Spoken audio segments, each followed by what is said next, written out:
ملکیت نہیں، صبر کا مادہ نہیں ہوگا تو آپ کام نہیں کر سکیں گے۔ اور اسی کا ایک دوسرا رخ ہے، جب آپ دعوت حق کے لیے کھڑے ہوں گے پہلا قدم کیا آتا ہے؟ استہزاء، تمسخر، مذاق اڑانا، جس کی میں مثال اب دینا چاہتا ہوں محمد الرسول اللہ صلی اللہ علیہ وسلم کی شخصیت سے۔ دیکھیے ہم کیا اور ہماری بساط کیا، ہم کیا مبلغ ہوں گے، کیا داعی ہوں گے، ہمارے اپنے دامن پر داغ ہوتے ہیں، لیکن یہ کہ محمد الرسول اللہ کے دامن پر کوئی داغ تھا؟ ان کو تو سارے مکے والے الصادق الامین کہتے تھے، نہایت محبوب شخصیت تھے، ان کے لیے تو جا صادق، جا الامین، یہ الفاظ سننے میں آتے تھے، آنکھوں کا تارا۔ لیکن جب آپ نے دعوت اب شروع کی، اب قرآن مجید میں دیکھیے، کسی نے کہا مجنون ہو گئے، دماغ خراب ہو گیا، پاگل ہو گئے، اجی شاعر ہیں، کچھ شعر توڑ لیتے ہیں، ہم پر دھوس جماتے ہیں۔ کسی نے کہا ساحر ہے، کچھ جادو سیکھ لیا ہے، یہاں تک کہ ایسے بدبخت بھی پیدا ہوئے، قرآن میں ہے ساحر کذاب، سحر کرنے والا جادوگر نہایت جھوٹا۔ یہ الفاظ کہے جا رہے ہیں کس کی شان میں؟ محمد الرسول اللہ صلی اللہ علیہ وسلم۔ قرآن میں نقل کیا گیا یا ایھا الذی نزل علیہ الذکر انک لمجنون۔ کبھی آپ نے اس کا ترجمہ سوچا؟ اے وہ شخص، دیکھیے تصور کیجئے، حضور جا رہے ہیں، تشریف لے جا رہے ہیں، کسی دعوت میں ہے، تبلیغ میں، یا ویسے ہی تشریف لے جا رہے ہیں، اور کوئی ایک جمگھٹا ہے لوگوں کا، ادھر سے فقرہ آتا ہے، تیر کی طرح لگتا ہے دل میں جا کر محمد کے صلی اللہ علیہ وسلم۔ اے وہ شخص جس کا یہ خیال ہے کہ اس پر کوئی ذکر نازل ہو رہا ہے، ہمارے خیال میں تو تمہارا دماغ خراب ہو گیا۔ یا ایھا الذی نزل علیہ الذکر انک لمجنون، کہا کہ نہیں کہا؟ اور یہ نہ سمجھیے کہ حضور صلی اللہ علیہ وسلم کے قلب مبارک کو تکلیف نہیں ہوتی تھی۔ میں قرآن سے ثابت کروں گا، میں کہیں کوئی کہانیاں بیان نہیں کرنا چاہتا۔ قرآن نے کہا ہے وَلَقَدْ نَعْلَمُ أَنَّكَ يَضِيقُ صَدْرُكَ بِمَا يَقُولُونَ۔ اے نبی ہمیں خوب معلوم ہے صلی اللہ علیہ وسلم کہ جو کچھ یہ لوگ کہہ رہے ہیں اس سے آپ کا سینہ بھجتا ہے، یہ جو گھٹن ہوتی ہے، صدمہ ہوتا ہے۔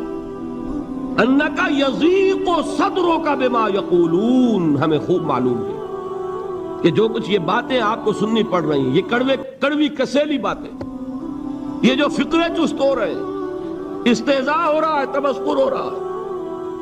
سورہ حجر میں ہے، ایک جگہ کھڑے ہوئے لوگ قرآن کا مذاق اڑا رہے ہیں، بھائی فلاں آیت تم لے جانا، فلاں آیت میری ہوگی، اس کے ٹکڑے کر رہے ہیں، اس کے ٹکڑے حصے بکھرے کر کے قیمہ بنا کر ان آیات کا تمسخر اڑا رہے ہیں۔ ایک جگہ قرآن مجید میں مذکور ہے کہ فرشتوں کا مذاق اڑ رہا ہے، بھائی یہ دیکھو محمد نے کہا ہے صلی اللہ علیہ وسلم کہ جہنم پر تو کل 19 فرشتے ہیں، علیہا 19 قرآن میں آیت نازل ہوئی۔ ایک پہلوان کہتا بھائی 10 کو تو میں سنبھال لوں گا، باقی 9 کا تم انتظار کر لو۔ یہ باتیں آ رہی ہیں حضور کے کانوں میں۔ کلام الہی کے ساتھ کیا سلوک ہو رہا ہے، مجھ پر کیا فقرے چست کیے جا رہے ہیں، مجھ پر جس طریقے سے استہزاء اور تمسخر کا رویہ اختیار کیا گیا ہے، دل بھج رہا ہے، دل میں صدمہ ہے۔ دیکھیے سورہ نون ہے، اور میرے نزدیک یہ دوسری وحی ہے جو حضور پر نازل ہوئی ہے، اس کی ابتدائی آیات نون والقلم وما یسطرون ما انت بنعمت ربک بمجنون وان لک لاجرا غیر ممنون وانک لعلی خلق عظیم فستبصر ویبصرون بأیکم المفتون ان ربک هو یعلم بمن ضل عن سبیلہ وهو اعلم بالمہتدین۔ نون، قسم ہے قلم کی اور جو کچھ یہ لکھتے ہیں۔ اے نبی آپ اپنے رب کی نعمت سے مجنون نہیں ہیں۔ یہ کیوں کہا جا رہا ہے؟ حضور کو جو صدمہ پہنچا ہے وہی نازل ہوئی ہے دل جوئی کے لیے، تسلی کے لیے۔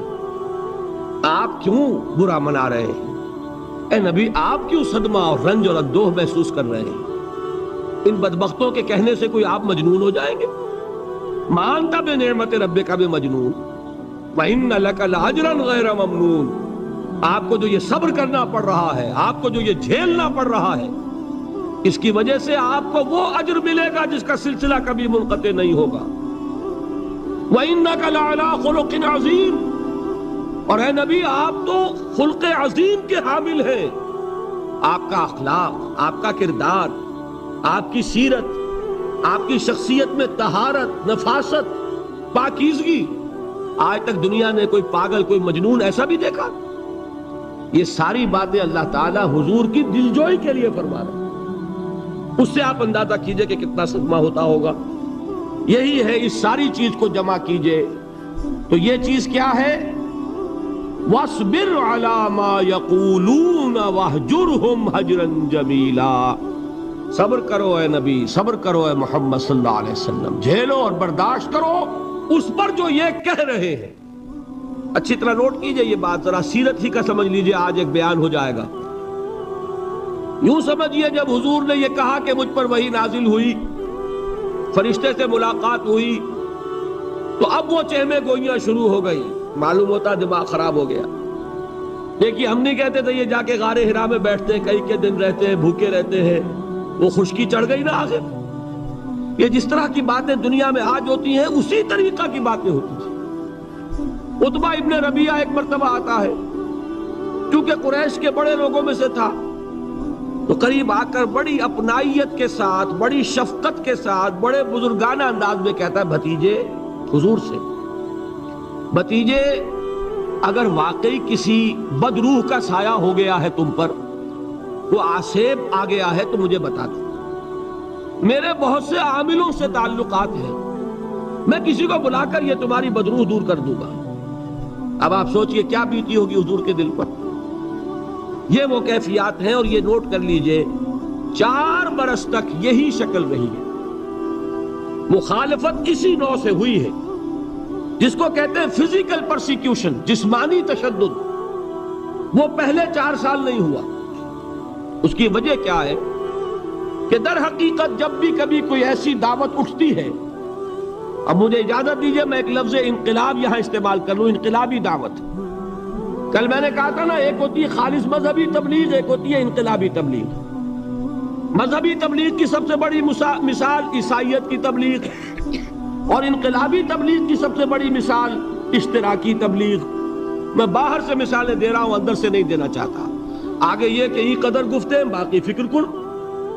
آگے انسان اپنی عقل سے کام لے، سوچے، غور و فکر کرے۔ تو یہ انقلابی تبلیغ تھی محمد الرسول اللہ صلی اللہ علیہ وسلم۔ اور انقلابی تبلیغ کے اندر یہ بات جان لیجئے کہ پہلا رد عمل جو ہوتا ہے معاشرے کا، وہ یہ ہوتا ہے کہ کوئی ایسی بات گھبرانے کی نہیں ہے، ایک آدمی کا دماغ خراب ہو گیا ہے اور کچھ سر پھرے قسم کے چند نوجوان اس کے ساتھ ہیں، ایسی کیا بات ہے گھبرانے کی؟ مشت خاک ہے، بس ان کو چٹکیوں میں اڑاؤ۔ جو چٹکیوں میں اڑانا کہلاتا ہے نا، اسی کو قرآن مجید میں ایک اور جگہ کہا گیا ہے، یریدون لیطفئوا نور اللہ بافواہہم، یہ چاہتے ہیں کہ اللہ کے نور کو اپنے منہ سے بجھا دیں، پھونکے مار کے ہی بس۔ تو پہلا رد عمل جو ہوتا ہے ایک نظام کا، ایک کسی انقلابی دعوت کے خلاف، وہ رد عمل ہوتا ہے استہزاء، تمسخر، مذاق کرو، ان کو جس کو آپ انگریزی میں کہتے ہیں ڈی مورلائز کر دو، ان کی ہمتیں جو ہے وہ ٹوٹ جائیں، ان کو اس طریقے سے، اسی کا نام ہے آج کل کی اصطلاح میں کیریکٹر اسیسینیشن، ان کی شخصیتیں جو ہیں ان کو داغدار کر دو، ان کا اعتبار ختم کر دو، ان کا استہزاء کرو، تمسخر کرو۔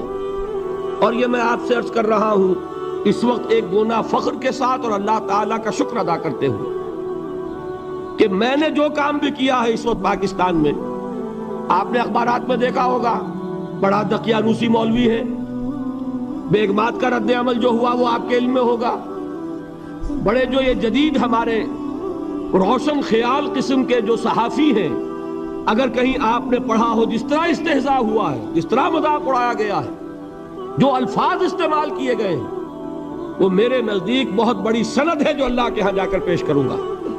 کہ اللہ تیرے دین کے لیے میں نے اپنے گھر سے کوئی بات نہیں کہی، میں نے جو بات کہی وہ جو شریعت محمدی کی بات ہے وہ کہی. اگر اپنی طرف سے کہی ہو، کوئی اضافہ کیا ہو تو اللہ تعالیٰ کی پھٹکار ہو مجھ پر اور لعنت ہو مجھ پر. لیکن اگر میں نے وہی کچھ کہا جو شریعت محمدی کا تقاضا ہے اور قرآن اور سنت کی بات ہے، تو پھر اگر مجھے کسی نے پاگل کہا اور کسی نے دقیانوسی کہا اور کسی نے اور فقرہ چست کیا، تو میں اس کے لیے، میں تو سمجھتا ہوں میرے لیے وہ سند ہے جو اللہ تعالیٰ کے ہاں میں جا کر پیش کروں. اور یہ جان لیجئے کہ وہی بات ہوتی ہے ہمیشہ، ہسٹری ریپیٹس اٹسیلف. وہ بات کریں گے جو حضور نے کی تھی، وہی رد عمل سامنے آئے گا جو اس وقت آیا. اس لیے کہ یہ تو جو انسانی مزاج ہے وہ نہیں بدلا، معاشرے کا انداز نہیں بدلا، وہ جو کام ہوگا اس کا رد عمل ابتدائی وہی ہوگا.